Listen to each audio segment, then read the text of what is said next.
Princess Mononoke begins with a curse.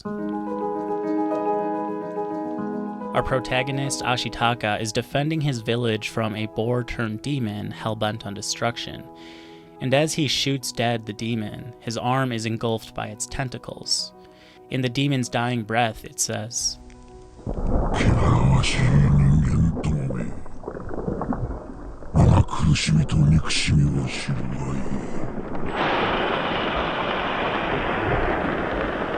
The boar, which we later learn was named Nago, had been infected by a disease called hatred, and has now passed on this curse to Ashitaka.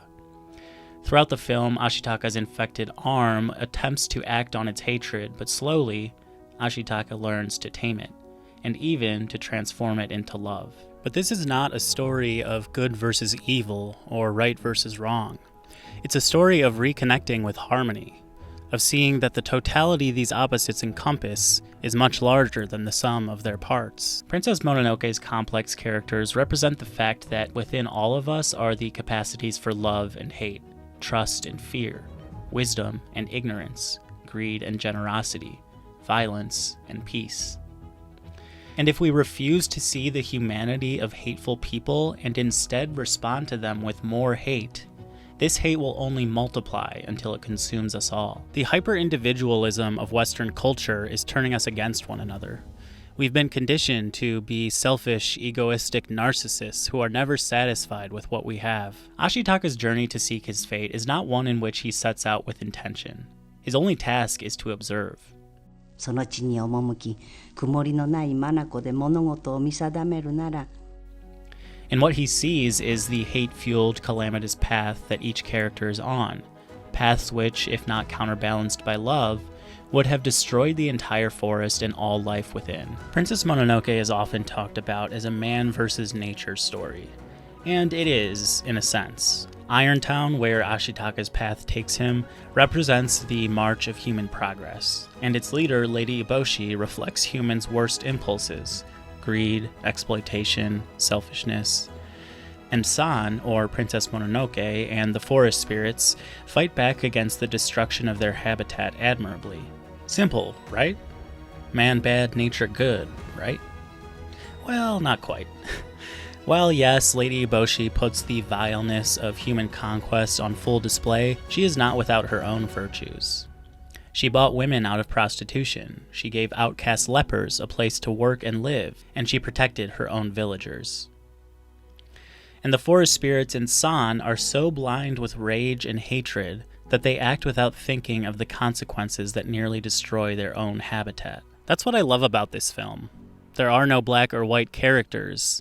Much like the Yin-Yang symbol, the black contains glimpses of white, and the white contains glimpses of black.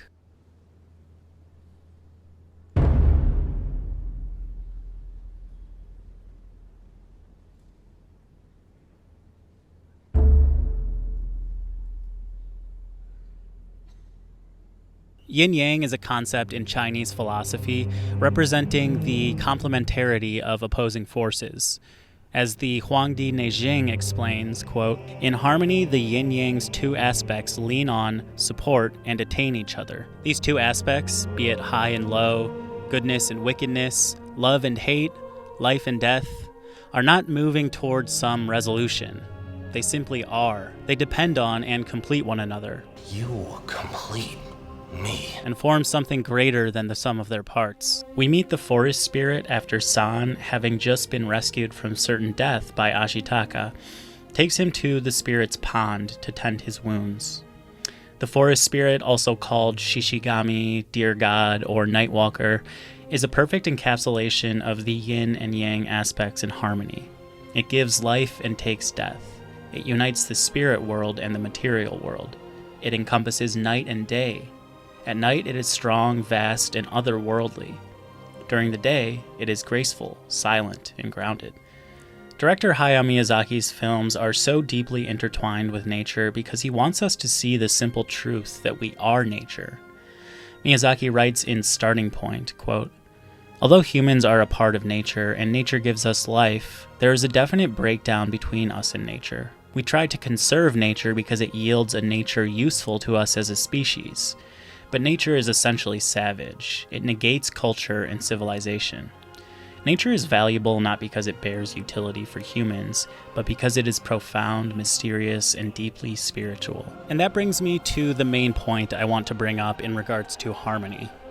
In their Taoist critique of dialectics, Joseph Pratt and Zhao Yingnan write, quote, "In a complementary state, the yin-yang aspects are said to complement, support, and attain one another, while in a contradictory phase, the two sides contradict, chase, and deplete each other. Culture and nature could be said to exist in such an oppositional relationship.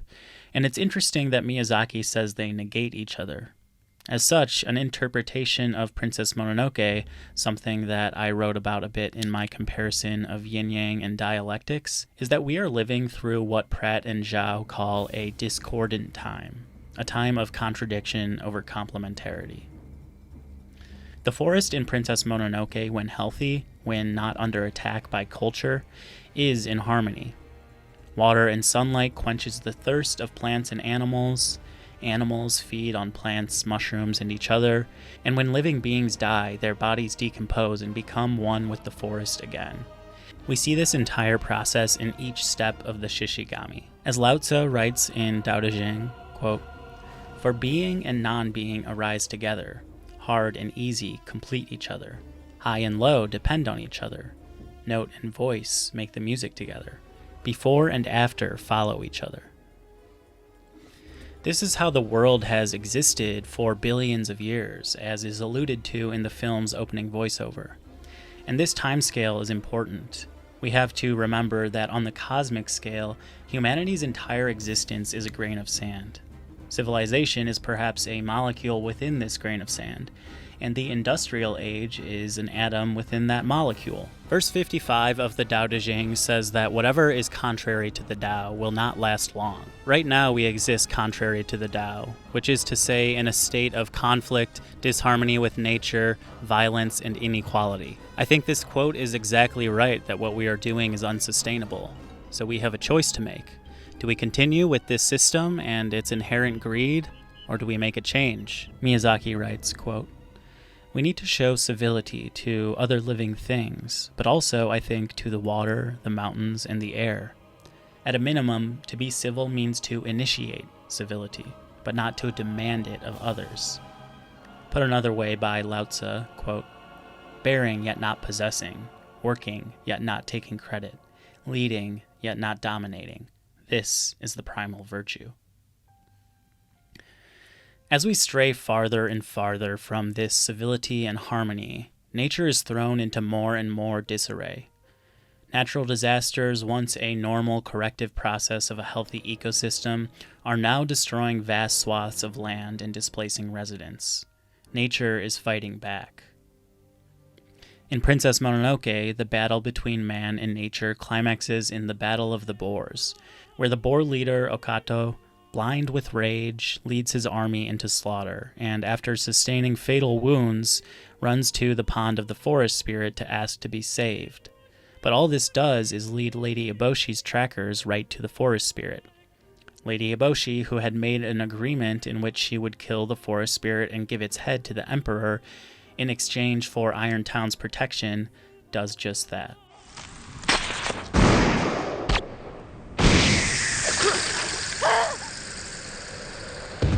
Without its head, the life-giving aspect of the forest spirit, it explodes into a lethal black ooze that turns the forest barren. San and Ashitaka unite to rescue the head and return it to the god.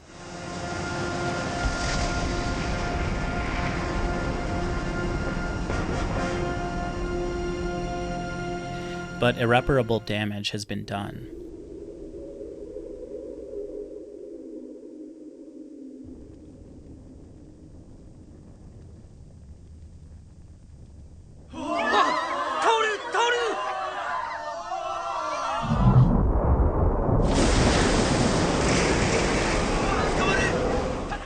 San says, "蘇ってもここはもう獅子神の森じゃない。獅子神様は死んでしまった。" But Ashitaka disagrees. He says, 獅子神は死にはしないよ。命そのものだから。生と死と二つとも持っているもの。私に生きろと言ってくれた。 The forest does recover. And in the final shot, we see a single Kodama has survived the catastrophe. To me, this indicates that magic still lives in the forest, but it will never be the same. Likewise, our Earth will never be the same after what humans have done to it. It will recover, whether that's with humans or not is another question, but even after it recovers, an eternal scar will be left on its spirit by the way we have mistreated it. Princess Mononoke is a film about finding harmony in the most chaotic of times. It's about returning to the natural rhythms of nature and the interdependence of all things. Lady Eboshi rejects and exploits nature and nearly wipes out herself and her people. Nago flees from death and gives into hatred, and for this reason he is turned into a demon. San rejects her humanness and is enslaved by a ceaseless quest for vengeance. Okato is so blind with hatred that he does not even see that what he thinks are his warriors are really just humans wearing boar hides and cloaked in their scent. Each of these characters either recognizes the necessity for coexistence with nature and each other, or they die consumed by hatred. We have the same choice.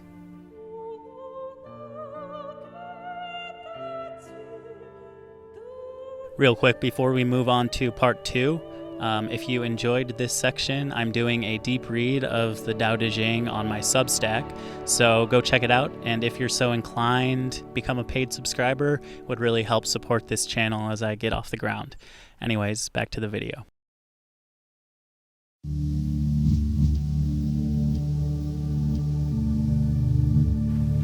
We don't think you fight fire with fire, bitch. We think you fight fire with water, bitch. We gonna fight racism, not racism, but we gonna fight with solidarity.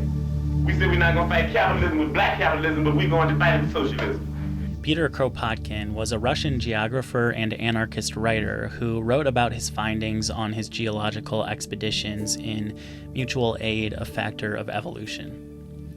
As the title would suggest, Kropotkin's book expands on Charles Darwin's theory of evolution, saying that while competition between animals of different species was clear, he did not find it among animals belonging to the same species, though he eagerly looked for it. Instead, he found quite the opposite. Especially where life teems, where resources are scarce, he saw, quote, mutual aid and mutual support carried on to an extent which made me suspect in it a feature of the greatest importance for the maintenance of life, the preservation of each species, and its further evolution. Darwin's theory of evolution by natural selection was revolutionary, but its contents were co-opted and warped by the capitalist doctrine that says competition is natural and good. It leads to progress. In reality, interspecies competition is rare, and the social Darwinism this attitude led to is not only harmful, but it is unethical, immoral, and has produced disastrous results for the human race. In rejection of this misconception, Kropotkin writes about the law of mutual aid, a further development of ideas expressed by Darwin himself in The Descent of Man. Darwin said that cooperation replaced struggle because it resulted in, quote, the development of intellectual and moral faculties which secure to the species the best conditions for survival. It was not the physically strongest nor the cunningest, but those who learned to combine so as to mutually support one another, strong and weak alike, for the welfare of the community. This conclusion is indeed consistent with modern scientific consensus. Capitalist conditioning that tells us it's a dog-eat-dog world out there is only a self-perpetuating myth designed to turn us against one another. Believe it or not, dogs do not eat dogs, unless they're starving. Dogs work together to hunt their prey and then share the rewards. This is mutual aid. Kropotkin didn't just look at animals. He looked at our own communities, from primitive humans to medieval cities all the way through his time. And he found that communal instincts persisted into the modern era, even as the ruling class violently dispossessed village communities of their land under the guise of catering to modern agricultural needs. Though, of course, this was really about expanding the power and wealth of the rulers. We're living in a dictatorship, a self-perpetuating autocracy in which the working classes... Oh, there you go, bringing class into it again. That's what it's all about. People were told in Kropotkin's time that these village communities died of natural causes, but he writes, quote, To speak of the natural death of village communities in virtue of economical laws is as grim a joke as to speak of the natural death of soldiers slaughtered on a battlefield. Now we see the violence inherent in the system. Shut up! Oh, come and see the violence inherent in the system! Help! Help! I'm being repressed! But even through all the assaults and wars and plundering of their lands, these communal institutions remained fully alive across Europe. I recently read Walden by Henry David Thoreau, and even in individualistic early America, community persisted. He writes, quote, "I had 3 chairs in my house, 1 for solitude, 2 for friendship, 3 for society." Many people think of Thoreau's time at Walden Pond as one of solitude and isolation, but this is not entirely true. He writes of frequent trips to the village, encounters with wanderers and fishermen and ice collectors and hunters and the like. Not to mention the scores of visitors he had from intellectuals to townspeople to family and friends. He existed in a robust and thriving community. This is almost unheard of for many of us living in the modern United States. Centuries of capitalist indoctrination and more recently the hyper-individualism of neoliberal economic policies have systematically destroyed any semblance of solidarity and community with our neighbors. The principle of every man for himself breeds hatred, jealousy, spite, and greed. It conveniently disregards the fact that humans evolved to planetary dominance exactly because we worked together and provided for one another. This conditioning, along with fear-mongering about crime and terrorism and immigrants, means that we treat the other and our neighbors with distrust and hatred. But as Martin Luther King Jr. said, returning hate for hate multiplies hate, adding deeper darkness to a night already devoid of stars. Darkness cannot drive out darkness, only light can do that.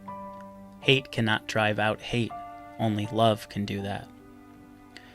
Ashitaka's insistence on love as a means of combating hate is not only the correct answer, it is also radical. He quite literally takes bullets in defense of this principle, and in the end, it is his love that transforms the character's hate into love, or at least tolerance. Ashitaka quelled his own inner hatred and transformed it into the very human instinct of protecting one's own species. He saw the goodness in every character and fought relentlessly to make them see that goodness within each other and themselves. We forget this today with our systems like social media that values growth and profit over humanity. But we must remember, if we're ever to have a chance at fighting back, that social media is built to drive outrage and dogma and stamp out compassion and nuance. When we hate the person behind the other side of a computer screen without ever understanding why they act the way that they do, we are playing right into the hands of the ultra-wealthy elites who want us fighting each other and not the machine. One way that I embody this in my life is through this YouTube channel. I get hate comments on here a lot. I think that's par for the course for creators. People are not going to like what you say for whatever reason, and I like to respond with a few aphorisms to the person. I don't type this in the comments because I'm not going to engage with them, but I say to myself and perhaps something beyond me, may you be safe, may you be happy, may you be healthy, may you be free from suffering. And this is a common thing in the Buddhist tradition, which we'll get to later. But I think that doing something simple like this, it makes me feel better, and I hope that it produces more love in the universe for those people to eventually handle their own shit. I talk about mindfulness and meditation a lot on this channel, especially in my Kendrick video, where I got some pushback in the comments that said my solution of escaping the staircase of ambition through mindfulness was overly individualistic and did nothing to address the root of societal problems. Initially, I brushed these comments aside, saying, no, they just don't get it. This is just Western conditioning telling us that mindfulness is just another self-help scam built to drive productivity and optimization over any meaningful self-actualization. This is somewhat to mostly true, but a few things happened that made me rethink my reaction. First off, the comments were actually quite thoughtful and made in good faith for the most part, so I always appreciate those kinds of critiques. Second, I looked back at Kendrick's previous work with this lens, and I found that, yeah, Some of his work is overly individualistic. I wrote about this on my Substack, actually. And finally, I went to a Zen Buddhist Dharma talk on mindful consumption. Now, I want to be very clear that this was one small event in Hong Kong and is by no means the totality of Buddhist philosophy. In fact, one of the things I love about Buddhist philosophy is how interpretive and experimental it is. The Buddha basically says that you shouldn't accept his teachings on faith alone, and you should put them into practice for yourself. But this mindful consumption talk felt so far removed from reality and so insulated from the world that I couldn't help but understand how, even within the Eastern tradition, mindfulness can be too individualistic. The speaker, who, by the way, English was not his first language, so there could be some miscommunication there, but he basically heralded individual happiness as the ultimate good and said that you should never consume, and he included media in this, anything unwholesome or unhealthy, and that includes things like violence or things that plant the seeds of something that might make you feel bad. Now, I understand the temptation to find this appealing, but in my opinion, we've lost the luxury of being able to focus solely on individual happiness. If you refuse to engage in any sort of negativity and disregard societal issues as illusory, that can merely be its own form of privilege, narcissism, or ignorance. However, if you go too far in the other direction, you run into similar problems. If you focus on changing the world without working on yourself, that is just as delusional as its opposite. Speaking personally, I went through a very rough time with my personal and mental health, starting about 8 years ago and lasting several years. And I saw how bad things were in the world at that time, which, what was happening around that time? And I wanted to help. However, I was so very miserable that all this ended up in is performative activism and virtue signaling. Not my proudest moment, but happens to the best of us. Maybe not. Maybe some of you are perfect. But yeah, I either did this or I completely removed myself from the world because it was so fucked up and I felt like I couldn't do anything about it. I wrote about this on my Substack recently. Go check it out for the full story. So I understand the temptation to want to shut yourself off from the world at a time like this. And don't get me wrong, sometimes you do need to give yourself a break. It's okay. However, sometimes you shouldn't use that as an excuse to be complacent. Sometimes the right thing to do is to look inward, and sometimes the only thing to do is to look outward. But always, the right thing to do is to value your mental health. It was only once I did the hard work on my own suffering that I felt I was actually ready to positively contribute to the world's suffering without caring if anybody was watching. We see the consequences of this tunnel vision in revolutionary politics as well. Leftist organizations, for instance, are notorious for infighting, ego, and petty beef. And I think that these things stem from Marxism's lack of an ethical framework for behavior, which I believe played a big part in the disastrous results of the Russian Revolution and Mao's Cultural Revolution. It also leads to a tendency among leftists to appear unwelcoming and antagonistic to outsiders, which is exactly what we don't need. For me, spirituality, individual liberation, and ethics exist in a complementary relationship to social justice, resistance to power structures, and community. They are two aspects of yin and yang. They depend on and arise with one another. Finding this balance has taken several years, and I'm still not all the way there, but in the words of Lao Tzu, the 10,000-mile journey begins beneath your foot.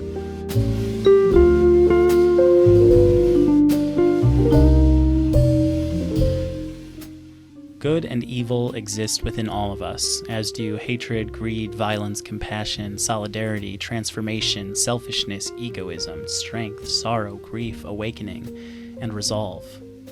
The people who live their lives filled with hate are easy to hate, but it is no great virtue to hate them. It takes greater fortitude to respond to hate with love, to recognize that those who hate are really just in pain. They're not bad people, they're ignorant. The Dhammapada says, quote, "Hatred never ceases by hatred, but by love alone it is vanquished. This is eternal law." As for Princess Mononoke, it is unclear whether love has won in the end. San and Lady Eboshi make some semblance of peace, and Ashitaka goes to live with the people of Iron Town. But have they truly changed, transformed from Ashitaka's love? Or will hatred and anger come to dominate as they once did? The late Thich Nhat Hanh, a Zen Buddhist monk, wrote, quote, "We often think of peace as the absence of war, that if powerful countries would reduce their weapon arsenals, we could have peace. But if we look deeply into the weapons, we see our own minds, our own prejudices, fears, and ignorance. Even if we transport all the bombs to the moon, the roots of war and the roots of bombs are still there, in our hearts and minds, and sooner or later we will make new bombs. To work for peace is to uproot war from ourselves and from the hearts of men and women." This, in my opinion, is one reason why revolutions have failed. A reliance on violence may oust the oppressive leaders, but if we do nothing to combat the violence and anger and greed within ourselves, how can we expect that peace and prosperity will follow? Just jumping in post to say that there's obviously a hell of a lot more to the collapse of revolutions than this, and though that's not the point of this video, I would be remiss not to at least mention, for instance, brutal economic and militaristic imperialism of the West, and primarily the US really, through sanctions, coup d'etats, sabotage, blockades, etc. Very complex topic, but simply put, revolutions have not been given the chance to succeed. And the unfortunate reality is that this is what we're up against, and it's not going to change anytime soon. So focusing on solely external factors while disregarding the internal failings of revolutions would be a naive and unserious conversation about how to proceed. So my intention in this section was not to downplay the importance of Marxist class analysis and historical materialism, but rather to say that societal liberation should be fought for in tandem with individual liberation. I believe that a better approach is a holistic movement based on love, solidarity, cooperation, tolerance, forgiveness, and contemplative action. I understand that to a certain degree violence is inevitable, and in such cases we should always refocus on the brutal violence of imperialist capitalism, but at least right now in modern America, we are nowhere near having enough support for a violent uprising, nor would we have any chance against the largest military in the history of the world. A holistic movement of solidarity doesn't exist in opposition to revolution, but rather it complements it. Revolution is, very simply, a change of paradigm, which we definitely need. And as Ursula K. Le Guin wrote in The Dispossessed, the revolution is in the individual spirit, or it is nowhere. It is for all, or it is nothing. Whatever your political leanings, connecting with one another in humility and conversing with an open mind, I think is the best thing that we can do right now. In Vita Contemplativa, and no, I'm never going to stop quoting this book, and you should go read it. Byung-Chul Han writes, quote, "The compulsion to be active, to produce and to perform, leads to breathlessness. Under the weight of their own doings, humans suffocate. What he advocates for instead is contemplation, a radically transformed relationship to nature, and inactive reflection which aims at the magic of the there that escapes human action. Inactivity, or what Lao Tzu would call wu wei, effortless action, aims at connecting with the world in a state of being rather than doing. It is a radical simplicity. It's having less so we can have more, doing less so we can do more. But that doesn't mean we literally sit back and watch the world burn. Rather, as Byung-Chul Han says, quote, "We require a corrective to human action itself. We must therefore increase the proportion of action that is contemplative, that is, to ensure that action is enriched by reflection." What does contemplative action look like? Well, one example is mutual aid, what Peter Kropotkin wrote about. Mutual aid is a direct action strategy that exists within the realm of our influence and confronts the violence and injustice of the world by healing our community first. It doesn't rely on any boss or hierarchy to tell us what to do. It merely relies on love and compassion for our fellow humans, many of which are suffering much more than us. If you want to learn more, just Google mutual aid organizations in your area. There's plenty out there that you can help support. All right, y'all. Hope you enjoyed that one. I had fun with it. As I mentioned before, I am doing a deep reading of the Tao Te Ching on my Substack. So that's going swimmingly, and I've got a lot of other good writing on there. So if you want to help support the channel, go become a free or paid subscriber. Would really appreciate it. Make sure you leave a comment below. Let me know what you think of this video. And that's going to do it for me. Peace and love, and I'll see you next time.